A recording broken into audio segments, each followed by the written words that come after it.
कक्षा 7 सामाजिक विज्ञान। मैं आर.एस. प्रसाद सर। आज आप लोगों को इतिहास का अध्याय 5 अर्थात सल्तनत कालीन जनजीवन के बारे में बताया जा रहा है। इसके प्रश्न उत्तर प्रस्तुत कर रहा हूँ। चलिए थोड़ा सा पहले पाठ के बारे में देख लेते हैं क्या है। तो सबसे पहले ये 1206 ईस्वी से 1526 ईस्वी तक के काल में दिल्ली के सुल्तानों का काल या सल्तनत काल कहा जाता है। सल्तनत बनने के बाद ईरान, इराक, तुर्किस्तान, समरकंद और बुखारा इलाके के लोग भारत में आकर बस गए। चंगेज खां मंगोल का आक्रमणकारी था। बड़े अधिकारी व सेनापति को तब अमीर कहा जाता था। ग्रामीणों का प्रमुख व्यवसाय खेती ही था। शहरों में नए तकनीकी और उद्योग स्थापित हुए।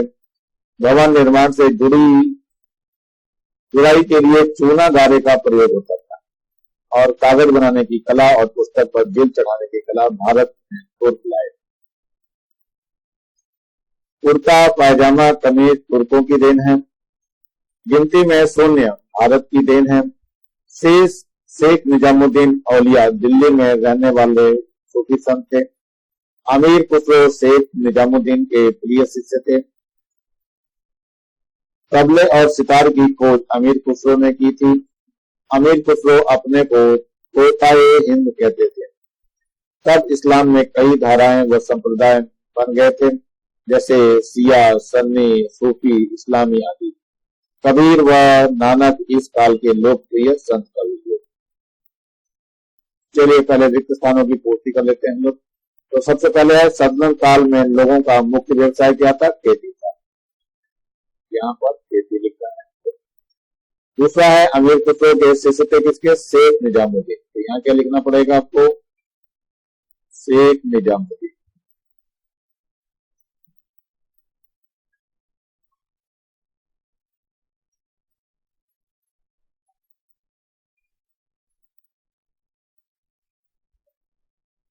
अगला है तीसरा, अपने आप को तोताए हिंद कहते थे। तो अमीर खुसरो हैं ये।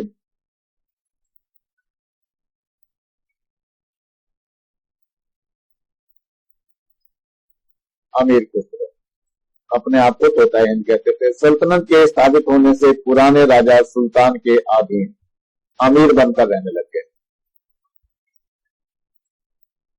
अमीर बनकर रहने लगे। नंबर 5, गिनती में सोने का उपयोग ये विद्वानों की देन है। तो ये भारत के विद्वानों की देन है। तो यहाँ भारत आएगा। चलिए थोड़ा आगे बढ़ते हैं। ये आपको दिखाई दे रहा मीनार, गुंबद और मेहराब उस समय की जो है बहुत चर्चित चीजें थी जो बनाने में उपयोग आती थी। चलिए आगे देखते हैं प्रश्न में। दिल्ली सल्तनत काल में कहां से लोग भारत में आकर बसने लगे थे? तो दिल्ली सल्तनत बनने के बाद ईरान, इराक, तुर्किस्तान, समरकंद और बुखारा जैसे इलाकों से बहुत सारे लोग आकर बसे। नंबर 2 है सल्तनत काल में सबसे शक्तिशाली कौन होता था? उत्तर है सल्तनत काल में सुल्तान ही सबसे शक्तिशाली और महत्वपूर्ण होता था।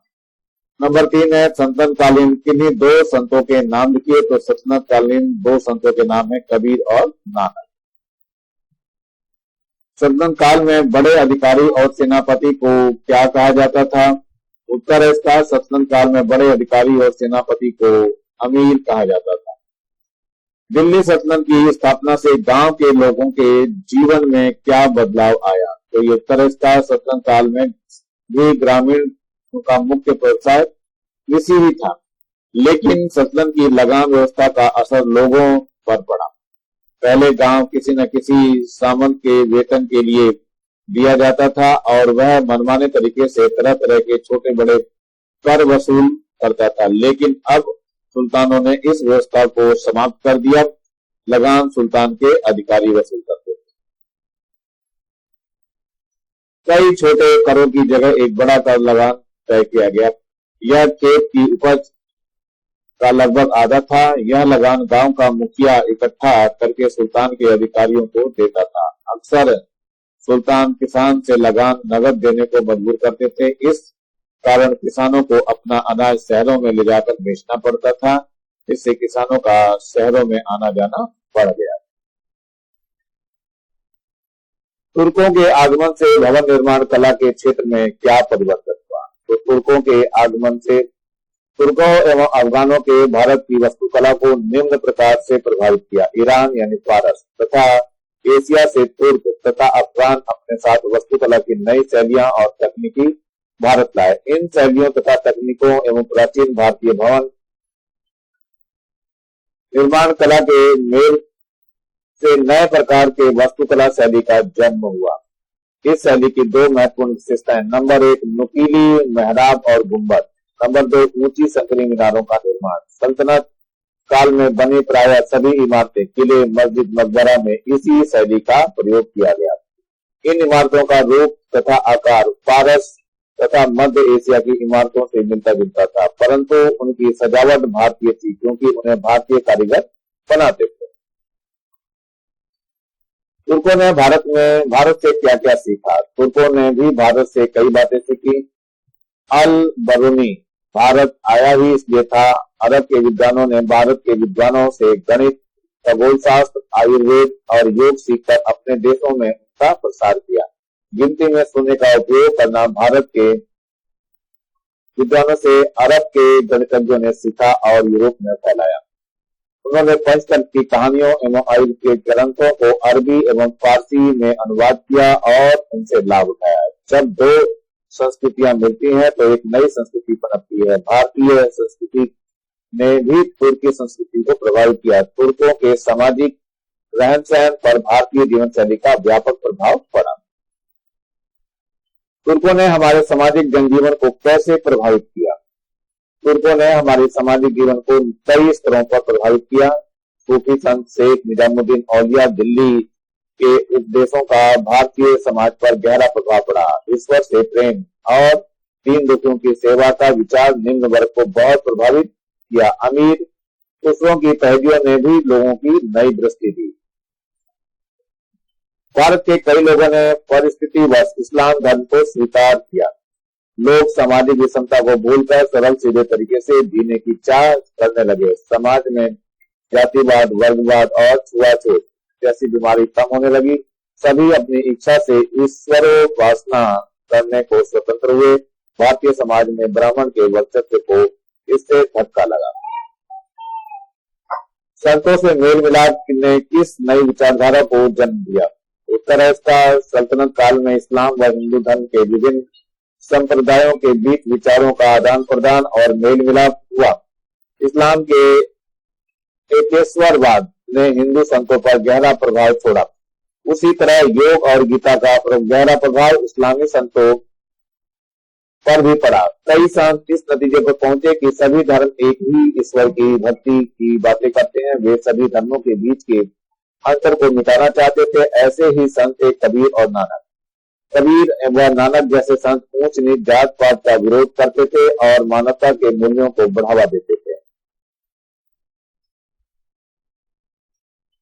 निम्नलिखित का संक्षिप्त परिचय दीजिए। तो नंबर 1 है इसमें गुरु नानक है, फिर कबीरदास है, सूफी संप्रदाय के सिद्धांत। तो सबसे पहले लेते हैं हम लोग गुरु नानक। उत्तर में सबसे पहले हम ले रहे हैं गुरु नानक। तो गुरु नानक एक धर्म उपदेशक थे। का जन्म पंजाब के तलवंडी नामक गांव में हुआ था। इन्होंने सिख धर्म की स्थापना की। वे एक लेखाकार के पुत्र थे। नानक के बहनोई ने उनसे स्थानीय प्रशासक दौलत खां के कार्यालय में नौकरी लगा दी, परंतु उनका मन उस कार्य में नहीं लगा और उन्होंने नौकरी छोड़ दी। नानक ने कुछ समय फकीरों एवं सूफी संतों के साथ बिताया। उन्होंने पूर्वी देशों की यात्रा की और अंत में अपने गांव लौटकर सिखों के एक समुदाय को उपदेश दिया। उनके उपदेशों को एक पुस्तक में संकलित किया गया जिसे गुरु ग्रंथ साहिब कहते हैं। उपदेश क्या है?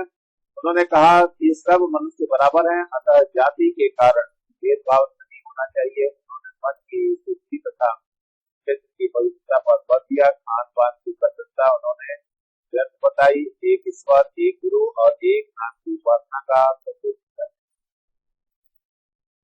कबीरदास, आपका जन्म काशी मगहर में हुआ था।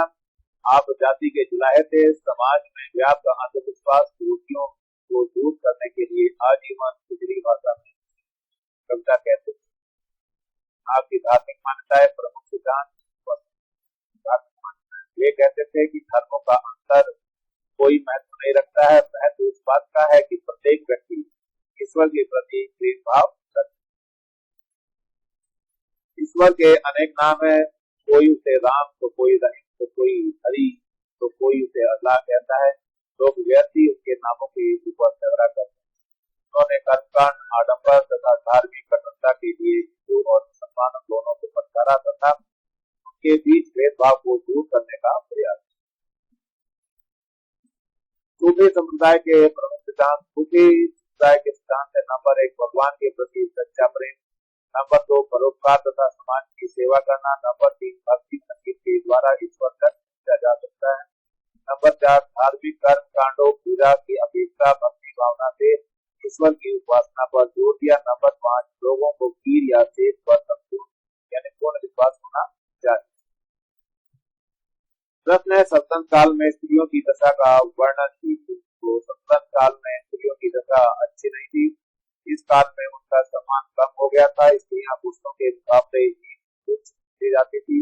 राजघरानों तथा उच्च वर्ग में बहुविवाह तथा प्रचलित थी। बाल विवाह तथा पर्दा प्रथा का प्रचलन भी बढ़ गया। इन कुप्रथाओं के कारण नारी की स्थिति खराब हो। सल्तनत काल में किसानों की दशा का वर्णन कीजिए। सल्तनत काल में साधारण लोगों का मुख्य व्यवसाय कृषि था।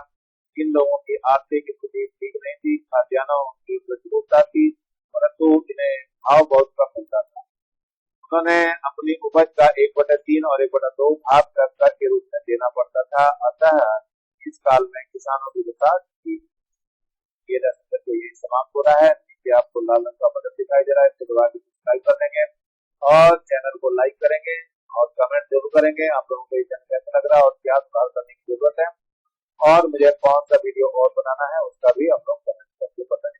और ज्यादा से ज्यादा बच्चों को शेयर करेंगे जिससे बच्चे अपनी बात को कंप्लीट कर लें और अपना कोर्स कंप्लीट कर जिससे कि एग्जाम में काम आए। और ज्यादा से ज्यादा बच्चों को लाभ पहुंचे और बेल आइकन को भी दबा देंगे जिससे कि मैं कोई नया वीडियो बनाऊं